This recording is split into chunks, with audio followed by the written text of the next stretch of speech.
Good morning, friends, and welcome to the pre-market report. Yesterday, our markets closed flat, but there was a lot of action in US as well as European markets overnight as there was a news that President Barack Obama would be negotiating with the Republicans and debt ceiling would be extended by 6 more weeks. So on the back of that, US markets closed 300 plus points, that is 2.5% up, as well as European markets were higher by close to 2%. The Asian markets are also trading positive, 1.5% positive across board. So we have seen a lot of action, plus SGX Nifty is also suggesting that we are likely to open 65 points higher around the 6130 levels. So a lot of positivity in the markets going ahead. Now let's have a derivative check by Sadhna and we'll take it forward. Good morning, friends. Let's have a view on derivatives. Yesterday, markets traded in a narrow range as market players prefer to remain on sidelines ahead of Infosys results as well as IIP data and CPI data, which is going to be announced during the day. In this period, we have seen that 7.79 lakh shares were added in open interest and Nifty futures premium decreased from 41 points to 39 odd levels, indicating short positions were built up in yesterday's trade. Along with that, we have seen that FIs also were net buyers of approximately 820 odd crores.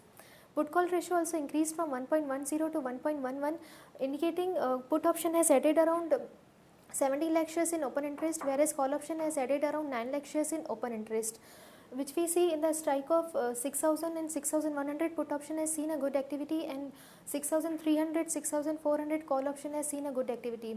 And today Singapore Nifty is up by more than 70 points, so we may see a gap up opening in our markets too. And if market surpasses 6,100, surpasses 6,100 levels, we may see higher upside in the market. From intraday perspective, one can go along on Aurobindo Pharma with a stop loss of 209.30. Thank you.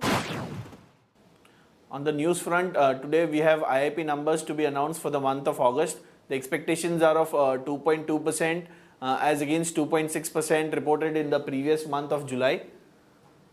On the news front for Tata Motors, Jaguar Land Rover continued to post strong numbers. Yesterday it has seen vehicle sales up 17% at 43,181 vehicles.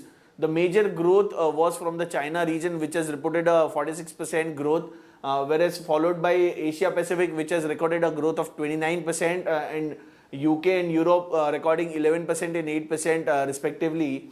And American markets have contributed to the growth to the tune of 6%, whereas other markets have contributed in totality to the 15% growth in overall sales number for Tata Motors, the unit of Jaguar Land Rover. So it is a positive news for Tata Motors. On the next news, we have Indian government is in talks with JP Morgan and others to gain entry to benchmark indexes for emerging markets debt in hopes of attracting billions of dollars in investment, and which may ease it may also ease some of the foreign restrictions in terms of inflows for the for FIIs. SpiceJet is leasing 6 of its Boeings from 737-800 from Singapore-based firm BOC Aviation to expand its network. On the next news, Finance Ministry has formally launched a move to cap the rise in gas prices for Reliance Industries. It should not automatically get the higher rates, which is said in a note by the Finance Ministry. It has also pointed out that the higher gas prices should only be ascertained after finding out the reasons for the fall in the output as against the promised output by Reliance Industries. On another news in Reliance, we have Reliance Industries and Petrolas de Venezuela have signed a joint study agreement for 8 blocks in Orinoco oil belt of the country. The study agreement for both the parties, they will jointly evaluate and develop the oil fields in Venezuela. So that is a positive development for Reliance. Another positive news for Reliance Industries is Reliance Jio, a telecom unit of Reliance Industries, has got a universal telecom license, that is Unified License UL, which will allow Reliance Jio, which has till now been the internet provider company, to provide services for voice as well. So that is a big positive news for Reliance Jio. which is a unit of Reliance Industries. On another news, we have Fair Trade Regulator CCI has dismissed charges against NMDC for abusing its dominant market positions with regarding to mining and production of iron ore in Karnataka. We have Kalpataru Power Transmission has got orders worth 620 crores. The major orders is from Tamil Nadu Transmission Corporation for laying a 171 kilometer long 400 kilovolts transmission line. So that is a positive news for Kalpataru Power. On the positive stocks front, we have Ranbaxy. Ranbaxy has got some respite. In recent rulings, we have seen Ranbaxy getting into trouble on US FDA front. Yesterday, it has got a clean sheet for its New Jersey-based plant OHM Laboratories.